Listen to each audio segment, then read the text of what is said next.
Bonjour et bienvenue sur l'antenne de QG. Jean-Luc Mélenchon va gagner l'élection présidentielle en 2027.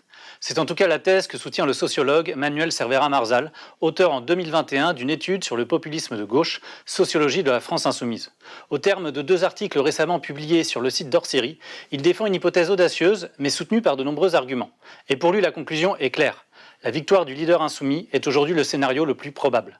Cette vision va bien sûr totalement à l'encontre du discours des médias dominants qui présentent Jean-Luc Mélenchon comme dépassé et surtout rejeté par une grande majorité du pays. Selon un sondage réalisé par Odoxa en novembre 2025, il serait battu à plate couture au second tour face à Jordan Bardella avec seulement 26% des voix contre 74% pour le représentant du Rassemblement national. Bref, Mélenchon n'aurait strictement aucune chance. Cette construction médiatique et sondagière est-elle conforme à la réalité ? Ces dernières années, les instituts de sondage ont montré leurs limites. Dans un contexte de grande volatilité, lié notamment à la perte de confiance dans les institutions, il est de plus en plus difficile d'anticiper les résultats d'un scrutin national. Faut-il encore ajouter que Jean-Luc Mélenchon apparaît plus que jamais comme le premier adversaire de l'ordre établi, des grandes fortunes qu'il veut taxer, des médias qu'il veut démocratiser et des forces de l'ordre qu'il veut désarmer autant que possible. Dès lors, les déclarations de toute une classe politique et médiatique constituent-elles vraiment d'honnêtes prédictions ou révèlent-elles plutôt leurs véritables intentions ? Empêcher Jean-Luc Mélenchon d'accéder au pouvoir. C'est ce dont nous allons discuter aujourd'hui. Manuel Cervera Marzal, bonjour. Bonjour. Alors, ma première question, elle est très simple. Pour que Jean-Luc Mélenchon gagne l'élection présidentielle, il y a déjà une première étape, c'est de passer le premier tour. Qu'est-ce qui vous rend si confiant sur le fait que le leader insoumis va passer effectivement le premier tour des présidentielles ?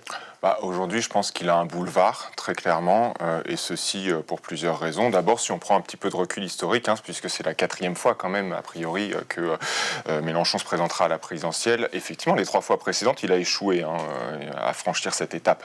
Mais on remarque qu'il a systématiquement progressé au point que, en 2022, il faut quand même se souvenir que ça s'est joué à 400 000 voix, en fait, le second tour. Ça s'est joué à 400 000 voix. Dans le même temps, Fabien Roussel, candidat du Parti communiste, réunissait 800 000 voix. Donc c'est vraiment quelque chose qui s'est joué à un cheveu. Aujourd'hui, moi, il y a plusieurs éléments qui me font penser que le second tour est facilement accessible pour lui. Le premier, c'est la situation à gauche. Je pense que Jean-Luc Mélenchon a pas une, pas deux, mais 5 ou 10 longueurs d'avance sur ses rivaux à gauche, pour plusieurs raisons. D'abord, je l'ai dit, il y a le passif du candidat qui a réussi en 2017 et encore plus en 2022 à s'approcher vraiment de ce second tour. Il y a le fait que par rapport à 2022 où c'était passé à un cheveu, la France insoumise, qui est son véhicule de campagne, s'est considérablement renforcée à plusieurs égards. D'abord au niveau du programme qui était déjà très travaillé, très précisé, fruit d'un long processus. Il y a un peu tout le monde à gauche en réalité qui envie à la France insoumise le travail programmatique qui a été fait et qui reconnaît le sérieux de ce travail. Donc voilà, on est face à un candidat qui propose des choses, c'est cohérent, c'est précis, c'est détaillé. Sur ce point-là, je pense qu'il a une certaine avance. Il a une avance aussi tout simplement au niveau de l'appareil militant qu'il a réussi à construire. Désormais, la plupart des partis traditionnels de gauche, mais que ce soit les socialistes comme les communistes et même les écologistes, sont des partis qui sont réduits à peau de chagrin, qui sont essentiellement ce qu'en sciences politiques on qualifie de partis de professionnels ou de partis d'élus. En fait, il y a quasiment, quand vous regardez le nombre d'adhérents dans ces partis, c'est quasiment tous des élus ou des professionnels de la politique qui ne sont pas des élus mais qui dépendent des élus, ils sont salariés du parti, auxiliaires politiques, ils travaillent dans les administrations, bref, ils dépendent en fait des subsides. À la France insoumise, ils ont réussi à construire alors ils disent un mouvement, moi je pense que c'est un parti parce qu'ils se présentent aux élections, mais tout ça c'est des querelles sémantiques. Ils ont réussi à construire une organisation, disons, qui, alors sur le papier, regroupe, ça dépend des moments, mais 400 à 500, 550 000 adhérents. Ces adhérents, c'est pas des militants, on est bien d'accord, parce que il suffit de faire quelques clics en ligne pour adhérer à la France insoumise. Moi, j'ai essayé de faire des estimations assez sérieuses à travers une longue méthodologie sur laquelle je ne reviens pas en détail, mais clairement, on peut estimer qu'à la précédente présidentielle, il y avait environ 40 ou 50 000 personnes qui ont rejoint les groupes d'action de la France insoumise. Et cette fois-ci, ce sera davantage parce que le mouvement, par rapport à il y a 5 ans, il s'est implanté, il s'est développé localement. On l'a bien vu lors de la séquence des municipales. Il s'est implanté en faisant le choix, qui est un choix important d'un point de vue stratégique, d'acquérir des locaux, de mettre en place des boucles départementales. Enfin, pendant longtemps, Jean-Luc Mélenchon était hostile en fait au fait de laisser s'organiser de manière un peu robuste et durable une organisation militante à la base, parce qu'il avait peur que ça crée des contre-pouvoirs et ça le fragilise. Il est un peu revenu de ça, et du coup désormais je pense que voilà, on a un programme et en plus on a une force de frappe militante pour le porter. Et dernier élément, on a des cadres tout simplement. Enfin voilà, il y a aujourd'hui 5 fois plus de députés qu'il y en avait lors de la précédente présidentielle, 5 fois plus aussi de subsides de financement public, puisque c'est indexé sur le nombre de voix que vous obtenez aux législatives. Donc voilà, tous ces éléments me font penser qu'à gauche, très clairement, il y a le match est plié sur qui arrivera en tête à gauche. Ensuite, la question du coup, c'est finalement, puisque à peu près tout le monde est certain que Marine Le Pen ou Jordan Bardella sera au second tour, c'est est-ce que le ou la candidate du RN affrontera un candidat centriste ou Jean-Luc Mélenchon. En fait, c'est ça la seule question. Pourquoi je pense que le centre, après 10 ans au pouvoir, l'extrême centre, on devrait dire pour être plus précis, sera absent du second tour, pour 2 raisons en fait. Enfin, d'abord, jamais. Alors, c'est courant qu'un président en fin de mandat ait une cote de popularité extrêmement faible. Mais en réalité, en général, on est à 20-25%. Emmanuel Macron, aujourd'hui, il est à 11%. Voilà, il y a une vraie... c'est pas juste une usure du pouvoir, c'est la façon dont il a ravagé le pays durant ces 10 années de mandat. Aujourd'hui, elle pèse non seulement sur lui en tant que personne, mais bien évidemment sur l'ensemble de sa famille politique. Donc ça, voilà, c'est un premier point. Je pense qu'il y a un vrai... Voilà, il y a un vrai discrédit qui porte sur toute offre au centre. Une usure du bloc central qu'on a vu aux législatives. Oui, qu'on a vu. Qui est arrivé au troisième tour. Voilà, on voit l'usure du pouvoir et puis l'échec aussi de ces politiques économiques, de ces politiques en général, qui ont largement déçu, et les gens, on sent qu'il y a quand même une volonté de changement. Alors, est-ce que ça basculera d'un côté ou de l'autre? Mais en tout cas, les gens semblent en avoir ras-le-bol du centre... Alors, j'allais dire mou, mais qui en fait est dur dans sa gestion de la société. Ouais. Voilà. Oui, voilà, ça très clairement. Donc ça, c'est l'élément, je pense, le premier élément pour expliquer pourquoi le centre me paraît partir en bien mauvaise posture. Et le deuxième élément, en fait, tout simplement, c'est la multiplication et donc l'éparpillement des candidatures, du coup, éparpillement des voix sur cet espace central qui va en gros, de Raphaël Glucksmann à Gérald Darmanin, en passant par Gabriel Attal, Édouard Philippe, Dominique de Villepin, on en reparlera peut-être, mais voilà, il y a une...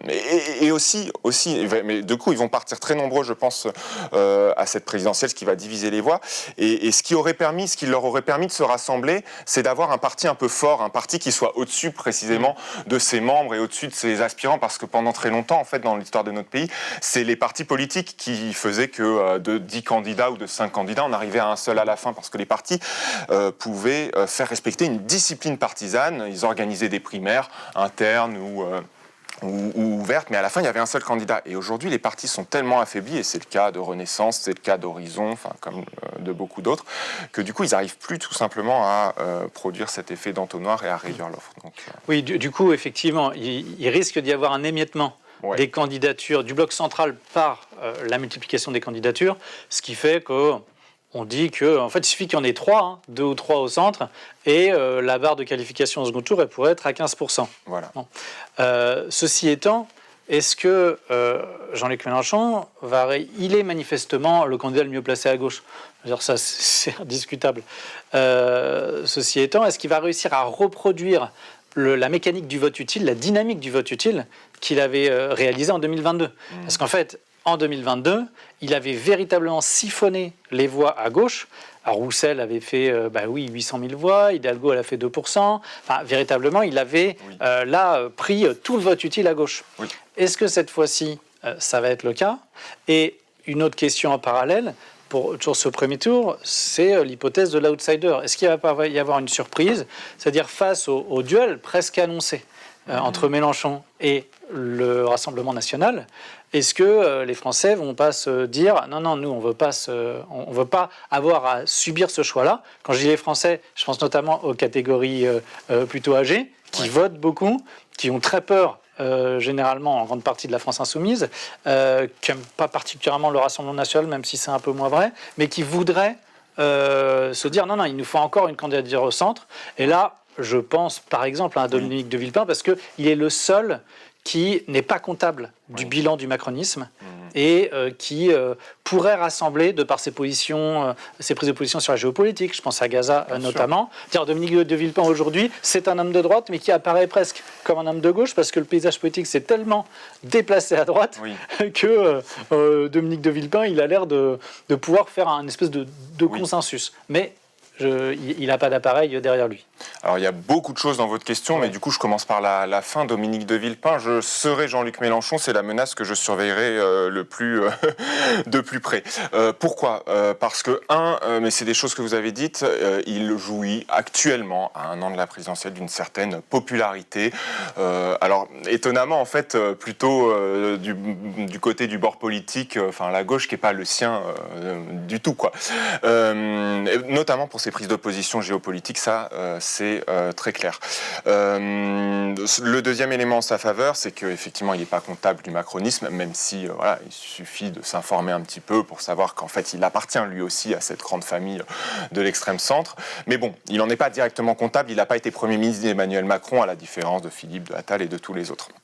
Et le troisième point, c'est quand même qu'il a la stature présidentielle. Voilà, il a été Premier ministre, c'est l'homme du non à la guerre en Irak en 2003, donc ça fait quand même des atouts en sa faveur. Simplement, plus on va s'approcher du jour du scrutin et de la date de l'échéance, plus Dominique de Villepin va devoir se positionner sur un certain nombre de choses, notamment sur les questions économiques et sociales, parce que les Français, vous demandiez, est-ce qu'ils vont pas vouloir déjouer le pronostic d'un second tour, Bardella, Mélenchon. En fait, les Français, ils veulent surtout pouvoir se soigner, pouvoir aller se nourrir et nourrir leurs enfants, pouvoir mettre de l'essence dans leur voiture.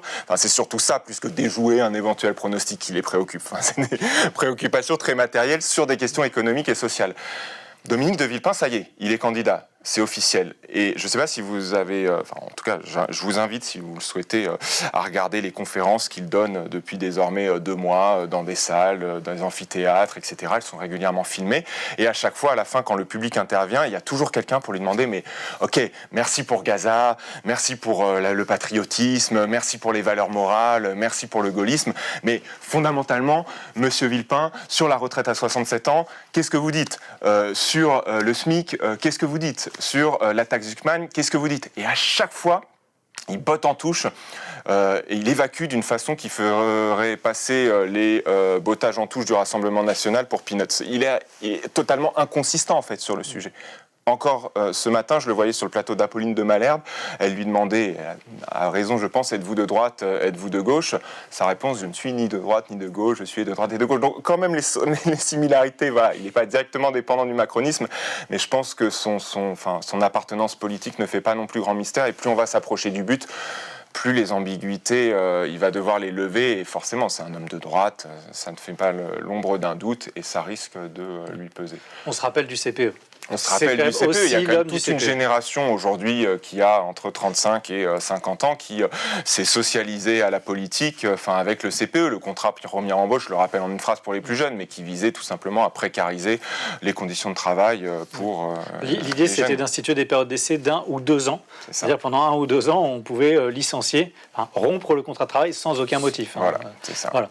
Et alors sur la question du vote utile, le vote utile, vous faites bien d'en parler, c'est une constante des démocraties occidentales, c'est pas une constante, pardon, c'est quelque chose justement qui allait crescendo, cette logique du vote utile qui consiste à voter pas forcément pour le candidat qui a notre préférence dans l'absolu, mais plutôt pour celui qui nous paraît le plus à même d'accéder au second tour ou éventuellement de l'emporter. Effectivement, c'est une logique, cette espèce de rationalité instrumentale dans l'acte, le comportement électoral, c'est quelque chose qui se développe de plus en plus, et d'ailleurs c'est idéologique. On retrouve cette logique du vote utile de manière très prégnante à droite, à gauche comme au centre.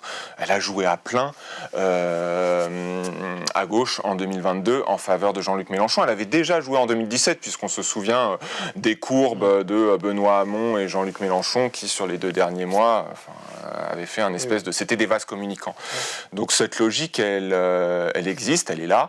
Elle profitera à celui dont les électeurs verront qu'il est celui qui a la dynamique et la faveur. Et de fait, comme je le disais au départ, je pense que c'est Jean-Luc Mélenchon qui, dès aujourd'hui, apparaît comme le vote utile à gauche.